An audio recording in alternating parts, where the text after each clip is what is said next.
இன்னைக்கு என்ன விஷயம்னு பார்த்தீங்கன்னா, நெறைய பேர் வந்து இந்த கார்பெண்டர் பத்தி கேட்டிருந்தீங்க. நெறைய மெக்கானிக் வீடியோ போட்டாங்க. நீங்க எப்போ வீடியோ போட போறீங்கன்னு கேட்டிருந்தீங்க. நான் ஏன் இவ்வளோ நாள் வீடியோ போடலன்னா, அதுக்குள்ள ஒரு கமெண்ட் பண்ணாரு. இந்த கார்பெண்டர் பத்தி தெரிஞ்சா வீடியோ போட போறான். அவனுக்கே தெரியல என்னன்ட்டு. இது பார்த்தீங்கன்னா, நெறைய வண்டிக்கு நான் கார்பெண்டர் மாத்திட்டேன். எதனால போட ரீசன்னா, நம்ம வந்து ஒரு பொருள் போடுறோம்னா, அத நெறைய பேர் தெரிஞ்சுக்கணும்னு சொல்லி தான் போடுறோம். இத பத்தி தெரியாம நம்ம போடாம இருக்கக்கூடாது. எனக்கு இதுவரைக்கும் பார்த்தீங்கன்னா, ஏகப்பட்ட வண்டிக்கு மாத்துனேன். ரொம்ப பெனிஃபிட்டா இருக்குது.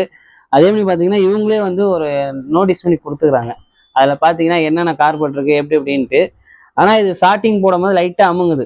இது தெரிஞ்சவங்களுக்கு சொல்ல, தெரியாதவங்களுக்கு சொல்றேன். இந்த டியூனிங்லாம் வந்து பெர்ஃபெக்ட்டா செட் பண்ணி கரெக்ட்டா போட்டீங்கன்னா, இதுல எந்த பிரச்சனையும் வரல. அதே மாரி இந்த யூனிகான், யூனிஸ்டைன் இதெல்லாம் பார்த்தீங்கன்னா, காலைல டைம்ல வண்டி எடுக்க சொல்ல, வண்டி வந்து அம்மிங்கி ஏறும். அந்த மாரி கம்ப்ளைண்ட்லாம் இந்த கார்பெட்ல கிடையாது.